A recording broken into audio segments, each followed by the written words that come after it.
Hello guys, krypton tutorial में आपका स्वागत है। और आज हम कर रहे हैं लेक्चर नंबर 2 हमारी ऑर्गेनिक केमिस्ट्री सीरीज़ का। ठीक है, तो ऑर्गेनिक केमिस्ट्री सीरीज़ के इस लेक्चर नंबर 2 में जो हमारा चैप्टर का नाम होगा वो होगा जीओसी, जिसको बेसिकली नाम से जाना जाता है जनरल ऑर्गेनिक केमिस्ट्री। ठीक है, this is your general organic chemistry.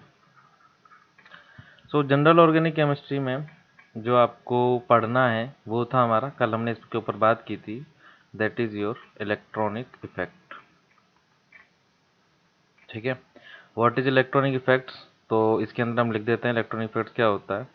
Electronic effects are the effects they are the effects those occur due to movement of electron. ठीक है, मूवमेंट ऑफ इलेक्ट्रॉन के कारण ये होते हैं। तो मूवमेंट ऑफ इलेक्ट्रॉन क्या होगी, दो टाइप से हो सकती है। मूवमेंट ऑफ इलेक्ट्रॉन में क्या हो सकता है, आपका इलेक्ट्रॉन शिफ्टिंग हो, क्या हो, इलेक्ट्रॉन शिफ्टिंग, जिसको आप क्या बोल सकते हो, इलेक्ट्रॉन डिस्प्लेसमेंट। ठीक है, या फिर इलेक्ट्रॉन का क्या हो, ट्रांसफर, जिसको क्या बोला जाता है, इलेक्ट्रॉन डीलोकलाइजेशन। ठीक है, मतलब एक जगह से दूसरी जगह तक मूव करते रहते हैं। ठीक है, सो नेक्स्ट पॉइंट, इस ये जो इलेक्ट्रॉन डिस्प्लेसमेंट होता है उसके कारण जो इफेक्ट पैदा होता है, इलेक्ट्रॉनिक इफेक्ट, वो होता है आपका इंडक्टिव इफेक्ट, जिसको नाम से जाना जाता है, वो होता है आपका इंडक्टिव इफेक्ट। और यहाँ पर क्या होता है, यहाँ पर दो चीज़ें होती हैं। एक तो क्या होता है, यहाँ तो पाई इलेक्ट्रॉन ट्रांसफर हो सकता है, मतलब पाई बॉन्ड का जो इलेक्ट्रॉन होता है वो ट्रांसफर हो सकता है, या एक ऐसा हो सकता है कि सिग्मा बॉन्ड इलेक्ट्रॉन ट्रांसफर हो।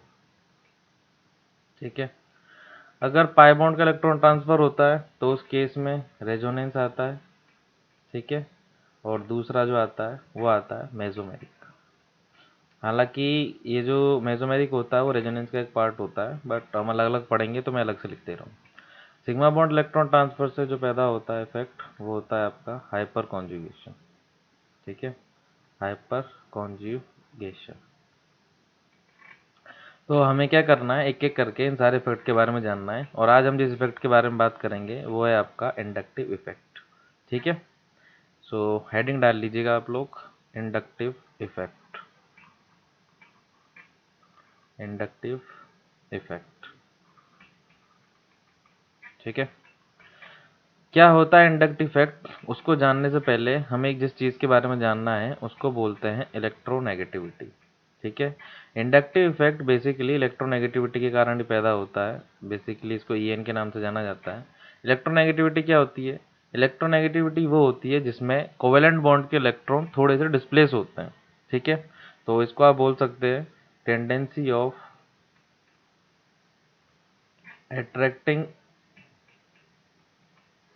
attracting electrons from covalent bond. ठीक है, सो इसका मतलब क्या है, जैसे मान लो ए और बी बनाया मैंने, तो ए और बी में क्या होते हैं, एक इलेक्ट्रॉन यहाँ होगा, एक इलेक्ट्रॉन यहाँ होगा। ठीक है, दोनों ने अपने एक एक इलेक्ट्रॉन दिया और बॉन्ड बनाया होगा। अब इसके अंदर मैं दो केस बना देता हूँ। केस वन क्या, केस वन है जिसके अंदर आप क्या बोल रहे हो कि आपकी electronegativity of A greater than electronegativity of B है। तो अगर electronegativity of A greater than electronegativity B है, इसका मतलब क्या होगा कि जो दोनों इलेक्ट्रॉन होंगे वो ज़्यादा नज़दीक किसके होंगे, ए के होंगे। ठीक है, मतलब किसके पास में ज़्यादा रहेंगे, ए के पास में ज़्यादा रहेंगे। अब हुआ क्या है कि ए ने इलेक्ट्रॉन को अपनी तरफ थोड़ा सा सरका लिया है, तो उससे उसके ऊपर क्या आ जाएगा, पार्शियल नेगेटिव चार्ज। और बी ने छोड़ दिया है, जिससे उसके ऊपर क्या आ जाएगा, पार्शियल पॉजिटिव चार्ज। ठीक है, फिर इसका एक केस ये भी हो सकता है, केस नंबर सेकंड, कि इलेक्ट्रोनेगेटिविटी ऑफ ए इज क्या है, इलेक्ट्रोनेगेटिविटी ऑफ बी, मतलब लेस देन बी हो। तो इस केस में क्या होगा, बी अपने पास रख लेगा इस इलेक्ट्रॉन को। अगर बी ने अपने पास इलेक्ट्रॉन रखे तो उसके ऊपर नेगेटिव आ जाएगा, डेल नेगेटिव। और दूसरे के पास क्या आ जाएगा, डेल पॉजिटिव। डेल पॉजिटिव का मतलब होता है partial positive charge, partial negative charge. ठीक है, तो ये जो इलेक्ट्रोनेगेटिविटी होती है, अगर आप पीरियोडिक टेबल की बात करते हैं तो अगर आप टॉप टू बॉटम आते हैं, ठीक है, तो top to bottom without any exception किसी भी ग्रुप में आप चले जाएं, उस ग्रुप के अंदर आपकी जो इलेक्ट्रोनेगेटिविटी होगी वो डिक्रीज होगी। और लेफ़्ट टू राइट जब आप जाते हो तो जब आप लेफ़्ट टू राइट गए तो उसके अंदर किसी भी पीरियड के अंदर आप लेफ़्ट टू राइट जाइए, तो पीरियड के अंदर लेफ़्ट टू राइट जाने पर जो इलेक्ट्रोनेगेटिविटी होती है वो इंक्रीज़ होती है। तो ये चीज़ आप लोगों को ने पीरियोडिक टेबल के अंदर पढ़ी होगी, और अगर नहीं पढ़ी है, वीडियो चाहिए तो आप बोल सकते हैं, डिटेल के अंदर उस पर भी वीडियो बना सकते हैं। अब ये जो इलेक्ट्रोनेगेटिविटी का फैक्टर होता है, इलेक्ट्रोनेगेटिविटी फैक्टर में एक और चीज़ हमें ध्यान रखनी होती है जो केमिकल बॉन्डिंग में आप लोग पढ़ते हैं, कि अगर मैं हाइब्रिडाइजेशन की बात कर रहा हूँ, ठीक है, मैं किसकी बात कर रहा हूँ, हाइब्रिडाइजेशन की बात कर रहा हूँ। तो हाइब्रिडाइजेशन के केस में जैसे sp है, फिर sp2 है और ये sp3 है। हमारे कार्बन के इतने ही मतलब आपका जो कार्बन होगा वो ज़्यादा से ज़्यादा sp3 रख सकता है, ठीक है, 4 बॉन्ड ही रखता है तो 4 बॉन्ड में sp3 रख पाएगा। तो इसके अंदर परसेंटेज कैरेक्टर निकालोगे, तो परसेंटेज कैरेक्टर निकालोगे तो क्या होगा कि टोटल s कितने, एक, मतलब s एक है, और टोटल कितने ऑर्बिटल, s और p दो ऑर्बिटल, 1/2 इंटू 100। तो इससे क्या आएगा, ये 50%। परसेंटेज यहाँ पर निकालेंगे तो वो कितना आएगा, 1/3 इंटू 100 यानी कि 33.33%। और sp3 के अंदर क्या होगा, परसेंटेज कैरेक्टर 1/4 इंटू 100 यानी कि 25%। ठीक है, तो होता क्या है कि जैसे जैसे परसेंटेज कैरेक्टर इंक्रीज होता है वैसे वैसे इलेक्ट्रोनेगेटिविटी भी क्या होती है, इंक्रीज होती है। ठीक है, परसेंटेज कैरेक्टर का मतलब ये है कि आपके एटम के अंदर s क्या है, जो s ऑर्बिटल है, s ऑर्बिटल का जो नेचर है, या यूँ बोल लीजिए उसके जो कैरेक्टर वो ज़्यादा हो गए। तो अगर s ऑर्बिटल का कैरेक्टर ज़्यादा हो जाता है तो s ऑर्बिटल साइज में छोटा होता है, न्यूक्लियस के नज़दीक होता है, तो क्या करते हैं, ये s ऑर्बिटल के इलेक्ट्रॉन को अपनी तरफ क्या करते हैं, अट्रैक्ट कर सकते हैं। ठीक है, तो अगर अट्रैक्ट हो रहे हैं इसका मतलब क्या हो रहा है, तो दूसरे बॉन्ड के इलेक्ट्रॉन को भी अपनी तरफ अट्रैक्ट कर पाएगा, क्योंकि s का बढ़ना मतलब साइज का छोटा होना। अगर साइज छोटी हुई तो बाहर वाले इलेक्ट्रॉन के ऊपर भी क्या बढ़ जाएगा, अट्रैक्शन बढ़ जाएगा। तो किसी भी बॉन्ड के इलेक्ट्रॉन को अपनी तरफ क्या कर पाएंगे, अट्रैक्ट कर पाएंगे, जैसा कि मैंने आप लोगों को इसके अंदर समझाया है। ठीक है, ये जो चीज़ मैंने आप बोली है, अगर इलेक्ट्रोनेगेटिविटी की बात कर रहे हो आप कि जिसकी इलेक्ट्रोनेगेटिविटी ज़्यादा है तो उसकी रेडियस अपने आप कम होती है, क्योंकि जिसकी रेडियस कम होती है वो इजीली उसको अट्रैक्ट कर सकता है क्योंकि न्यूक्लियस नज़दीक होगा ज़्यादा। ठीक है, और अगर इलेक्ट्रोनेगेटिविटी डिक्रीज हुई है तो रेडियस इंक्रीज ही होती है। क्लियर, तो ये चीज़ आपको एक चीज़ यहाँ पर दिमाग के अंदर बिठाए रखनी होगी, परसेंटेज कैरेक्टर बढ़ना मतलब साइज का छोटा होना, और साइज छोटी हुई तो इलेक्ट्रोनेगेटिविटी कैरेक्टर अपने आप बढ़ जाएगा। ये इसका यूज़ मैं आगे लूँगा। बात अभी फिलहाल जहाँ पर हम कर रहे हैं वो बात कर रहे हैं हम आई इफेक्ट की। ठीक है, अब इंडक्टिव इफेक्ट के बारे में, इंडक्टिव इफेक्ट के बारे में कुछ पॉइंट लिखा देता हूँ मैं। जैसे पहला पॉइंट क्या है, it arises due to electronegativity difference. सबसे इंपॉर्टेंट पॉइंट तो ये है कि इलेक्ट्रोनेगेटिविटी डिफरेंस के कारण ही पैदा होता है। Second, it is a permanent effect. ठीक है, एक बार इलेक्ट्रॉन खींच लिए तो खींच लिए, वो वाली बात हो जाती है। परमानेंट इफेक्ट का मतलब वो होता है। सेकेंड, थर्ड पॉइंट क्या होगा, due to, it occurs how, due to partial displacement. ऐसा नहीं है कि चले गए बिल्कुल, डीलोकलाइज ही हो गए, तो due to partial displacement, displacement this effect occurs, this effect occurs. ठीक है, fourth point, this effect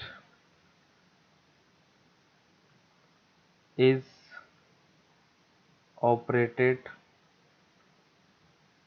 through sigma electron. केवल सिग्मा बॉन्ड के जो इलेक्ट्रॉन होंगे वही क्या होते हैं, पार्शियली डिस्प्लेस होते हैं, जैसा आप लोगों ने यहाँ लिखा है। और fifth point, it is distance dependent, it is distance dependent. ठीक है, क्या मतलब होता है डिस्टेंस डिपेंडेंट का, मतलब कि जैसे जैसे, मतलब जिसमें मान लीजिए एक कंपाउंड बनाता हूँ, जैसे कार्बन कार्बन कार्बन के बीच में बॉन्ड है और एक ग्रुप लिख दिया मैंने जी। ठीक है, अब इसका आई इफेक्ट है, अब प्लस है कि माइनस है उसके बारे में अभी थोड़ी देर में बात करते हैं। लेकिन मान लीजिए कि ये जी है, ये क्या कर रहा है, इलेक्ट्रॉन खींच रहा है अपनी तरफ। तो इलेक्ट्रॉन खींच रहा है तो सबसे ज़्यादा इसका इफेक्ट सबसे नज़दीक वाले के पास होगा, जैसे जैसे आप दूर जाते जाओगे इसका इफेक्ट कम होता जाएगा। तो इसके ऊपर तो डेल माइनस बनेगा, लेकिन धीरे धीरे जैसे इसने इलेक्ट्रॉन खींचे, इससे इलेक्ट्रॉन खींचा तो इसके ऊपर डेल प्लस, पास वाले से खींचा तो डेल डेल प्लस। अब डेल डेल प्लस का मतलब ये नहीं है कि उसके पास ज़्यादा पॉजिटिव, मतलब उससे ज़्यादा इलेक्ट्रॉन खींच लिए। डेल डेल प्लस का मतलब है कि और ज़्यादा कम पॉजिटिव चार्ज हो चुका है, और ऐसे डेल डेल डेल प्लस और कम। और अगर जैसे मान लो चौथा कार्बन होता तो फिर जीरो इफेक्ट था। तीन कार्बन के बाद मतलब जो आई इफेक्ट होता है, तीन कार्बन के बाद नेग्लिजिबल हो जाता है, वहाँ पर फिर कोई इस कार्बन के इलेक्ट्रॉन पर कोई ज़्यादा फर्क नहीं पड़ता है खास। ठीक है, मतलब डिस्टेंस डिपेंडेंट का मतलब क्या है कि ज़्यादा दूरी बढ़ती जाएगी तो इफेक्ट खत्म होता चला जाएगा, और ये माना जाता है कि 3 कार्बन के बाद इसका कोई इफेक्ट ही नहीं होता है। ठीक है।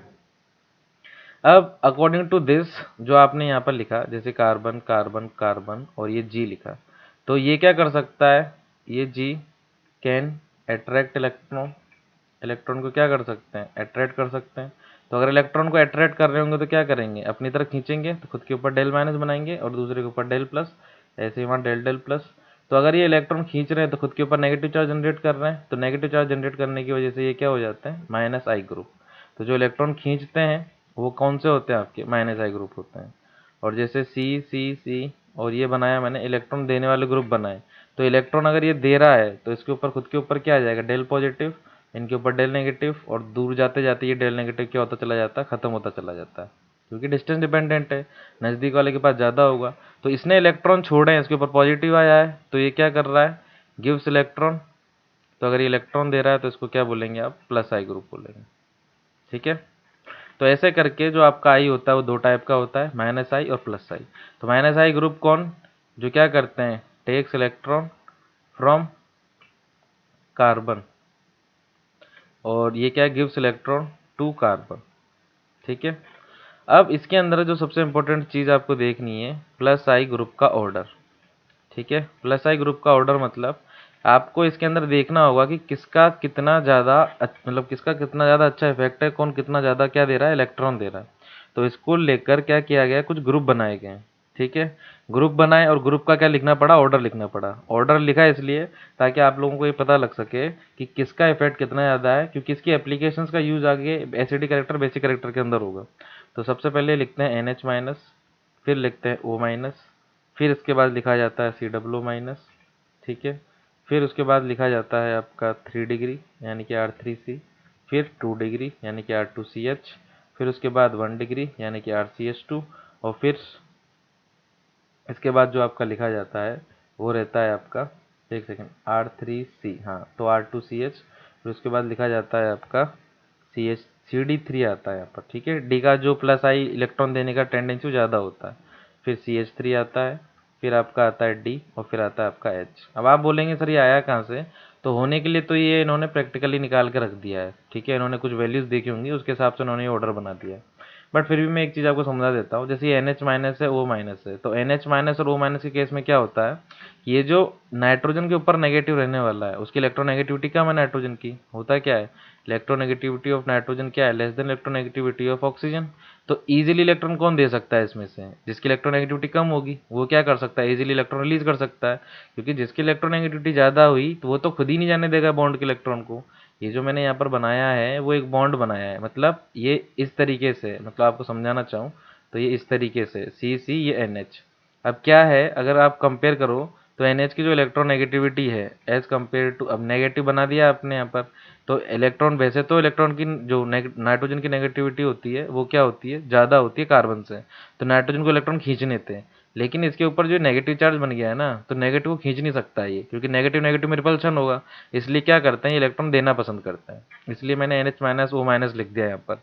अगर केवल ओ होता, मतलब डबल बॉन्ड ओ कुछ ऐसा होता, तो उस केस में फिर इलेक्ट्रॉन खींचते नहीं, सॉरी इलेक्ट्रॉन देते नहीं, इलेक्ट्रॉन खींचते, क्योंकि वहाँ पर फिर इलेक्ट्रोनेगेटिविटी ऑफ ऑक्सीजन ज़्यादा हो जाती है इलेक्ट्रोनेगेटिविटी ऑफ कार्बन से, और जिसकी इलेक्ट्रोनेगेटिविटी ज़्यादा होती है वो इलेक्ट्रॉन खींचता है। लेकिन यहाँ पर जो नेगेटिव चार्ज आया है वो क्या करता है, इनको रिपेल करता है, इलेक्ट्रॉन को वापस से भेज देता है कार्बन की तरफ। ठीक है। वैसे ही जैसे जैसे नंबर ऑफ कार्बन बढ़ता है, मैं आपको बता देता हूँ, नंबर ऑफ कार्बन अगर इंक्रीज हो रहे हैं तो ये देखा गया कि प्लस आई जो इफेक्ट है वो भी क्या होता है, इंक्रीज होता चला जाता है। तो ये एक वेरी इंपॉर्टेंट पॉइंट है कि नंबर ऑफ कार्बन बढ़ने के साथ क्या होता है, आपका जो प्लस आई इफेक्ट है वो बढ़ता है। ठीक है। अब ऐसे ही प्लस आई ग्रुप का ऑर्डर हो गया, तो ऐसे माइनस आई ग्रुप के ऑर्डर की बात कर लेते हैं। माइनस आई ग्रुप का ऑर्डर क्या होगा, तो माइनस आई ग्रुप का ऑर्डर जो होता है बहुत बड़ा होता है, लेकिन अगर आपने एक बार याद कर लिया तो आपके मजे हो जाएंगे, बल्ले बल्ले टाइप की बात हो जाएगी। ठीक है। सो ऑर्डर क्या होता है, किस तरीके से होता है, मैं लिख देता हूँ। NR3+ सबसे ज़्यादा होता है, फिर SR2+ आता है, फिर आपका NH3+, फिर उसके बाद आपका आता है NO2, फिर आता है आपका SO3H, फिर आपका आता है CN, फिर आता है CHO, फिर आता है C डबल बॉन्ड OR, ये कीटोन है। ठीक है। ये कीटोन है। फिर उसके बाद आता है आपका C डबल बॉन्ड OG। अब जो आपने यहाँ पर, अगर एक ऐसा बोलूँ मैं, ओ जी की जगह मैं जी लिख देता हूँ, ठीक है। जो ये आपने जी लिखा है वो जी कैन बी ओ आर और ओ एच, ठीक है। इनमें से कुछ भी हो सकता है, एस्टर भी हो सकता है, एसिड भी हो सकता है। अब आप बोलोगे ओ आर ओ एच में से कौन, तो ओ आर वाला होगा, ठीक है। पहले ओ आर आएगा फिर ओ एच आएगा। फिर उसके बाद हम बात करेंगे तो उसके बाद आएगा आपका एफ, फिर आता है सी एल, आता है बी आर, फिर आता है आई, उसके बाद फिर आता है आपका ओ आर, फिर आता है ओ एच, फिर आता है आपका NR2, फिर आता है आपका NHR, फिर उसके बाद आता है आपका NH2, ठीक है। फिर C ट्रिपल बॉन्ड CR, फिर उसके बाद आपकी ये बेंजीन वाला ग्रुप आ जाता है। फिर उसके बाद आता है आपका CH डबल बॉन्ड CH2 और एट द एंड कहीं जाकर आता है H। तो इतना बड़ा ये ऑर्डर है। आपको ऑर्डर याद कैसे होगा, लिख लिख कर याद होगा। आप लिखेंगे बार बार तब जाके आपको ये ऑर्डर याद होगा, ठीक है। इनका क्या करना है, इनका आपको यूज़ करना है आगे। यूज़ कैसे करना है, यूज़ करना है एसिडिक स्ट्रेंथ बेसिक स्ट्रेंथ इनके ऑर्डर निकालने में, हाँ, कार्बन आयन की स्टेबिलिटी, कार्बोकेटायन की स्टेबिलिटी में। अगर आपको ये ऑर्डर याद नहीं होते हैं तो आप क्वेश्चन करने में आपको बहुत कठिनाई आने वाली है। आप क्वेश्चन को इतनी आसानी से नहीं कर पाओगे, ठीक है। ये चीज़ मैं आपको पहले क्लियर कर देता हूँ। तो जितना जल्दी हो सके उस ऑर्डर को लिख लिख कर याद कर लीजिएगा। लिख लिख कर याद हो पाएगा। पहले 5 नाम याद करो, फिर 5 नाम याद करो, ऐसे करके आप कर लोगे तो याद हो जाएगा आपको। आपको अब मगर अगर बोलता हूँ कि जैसे मैं इसको पकड़ लेता हूँ, आपको समझाने के लिए मैं समझा देता हूँ ये ऑर्डर आया कैसे होगा। जैसे मैंने बोला आपको ये C ट्रिपल बॉन्ड CR है, तो इसके अंदर अगर आप इसका हाइब्रिडाइजेशन निकालोगे तो वो SP आएगा, इसका हाइब्रिडाइजेशन निकालोगे तो SP आएगा। यहाँ पे सबका sp2 है, लेकिन 6 कुछ यहाँ पर जो आप बेंजीन देखते हो उसके अंदर 6 कार्बन होते हैं sp2 वाले। यहाँ पर ये भी sp2 है, यहाँ पर sp2 है, टोटल 2 sp2 है। तो आपको मैंने अभी बताया था कि परसेंटेज कैरेक्टर जब बढ़ता है तो इलेक्ट्रोनेगेटिविटी बढ़ती है। तो इसका मतलब बेंजीन से पहले तो sp ग्रुप भी आने थे, क्योंकि sp कार्बन जो होगा उसकी इलेक्ट्रोनेगेटिविटी ज़्यादा होगी as compared to sp2 carbon. तो वो क्या करेंगे, इलेक्ट्रॉन खींचेंगे, ठीक है।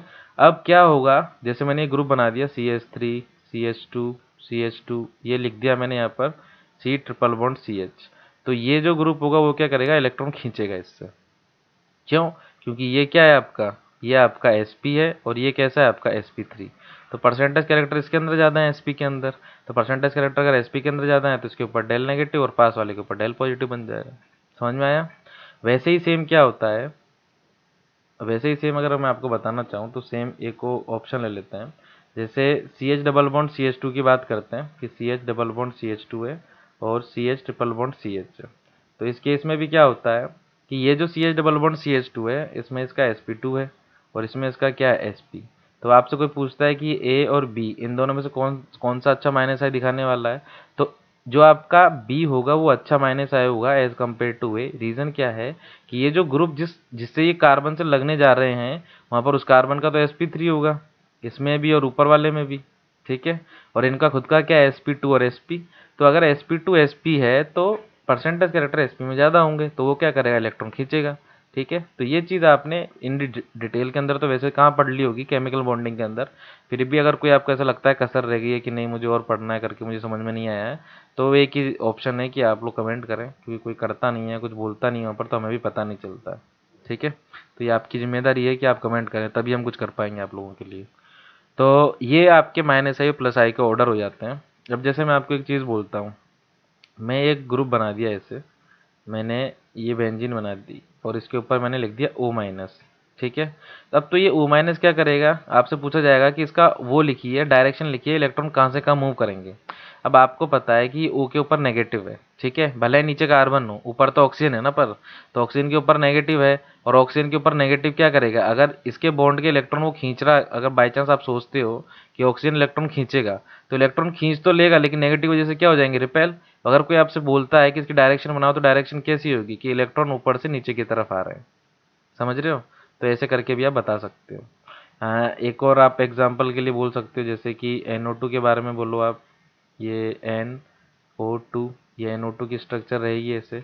अब आपको पता है इलेक्ट्रोनेगेटिविटी ऑफ नाइट्रोजन क्या होती है, greater than electronegativity of carbon, ठीक है। तो इलेक्ट्रोनेगेटिव नाइट्रोजन अगर इलेक्ट्रोनेगेटिविटी ऑफ कार्बन से ज़्यादा है तो इलेक्ट्रॉन खींचेंगे। तो ये किस तरीके से शो किया जाएगा एरो से, इस तरीके से कि ये एरो ये शो कर रहे हैं कि इलेक्ट्रॉन नीचे से ऊपर की तरफ जा रहे हैं। इसका मतलब जो NO2 है आपका वो कैसा काम कर रहा है, माइनस आई के जैसा काम कर रहा है। क्लियर। तो ये छोटी छोटी चीज़ें हैं जो आप लोगों को समझ में आनी चाहिए। अभी होता क्या है, बेसिकली पढ़ा तो दिया जाता है कि इसकी एप्लीकेशंस ये हैं, माइनस आई ऑर्डर की, प्लस आई ऑर्डर की, पर मैं आपको अभी एप्लीकेशंस के बारे में कुछ भी नहीं बोलूँगा, क्योंकि पहले पढ़ लीजिए, फिर उसके बाद एक साथ एप्लीकेशन लगाएंगे जमकर। ठीक है, खूब सारे क्वेश्चन करेंगे और खूब सारी चीज़ें जमकर लगाई जाएंगी। तो तब तक के लिए टेक केयर। ठीक है, कोई भी अगर डाउट वगैरह कुछ आता है इस वीडियो को देखकर तो आप कमेंट सेक्शन के अंदर लिख दें, आपके डाउट वगैरह सॉल्व किए जाएंगे तुरंत के तुरंत, बट आप लिखें तो सही। ठीक है, चलिए तो अपना ध्यान रखिएगा। आज का लेक्चर यहीं खत्म करते हैं। लेक्चर नंबर 2 जीओसी का था ये आपका, जो पहला चैप्टर हम पढ़ रहे हैं। लेक्चर नंबर 3 के अंदर रेजोनेंस के साथ आएंगे। ठीक है, और रेजोनेंस का थोड़ा जो वीडियो होगा वो ज़्यादा होगा, क्योंकि रेजोनेंस छोटा मोटा चैप्टर, मतलब छोटा मोटा टॉपिक नहीं है, काफ़ी बड़ा टॉपिक है। तो उसके अंदर सारी चीज़ें देखेंगे, स्टेबिलिटी और रेजोनेटिंग स्ट्रक्चर्स एंड ऑल। ठीक है, तो तब तक के लिए बाय, टेक केयर।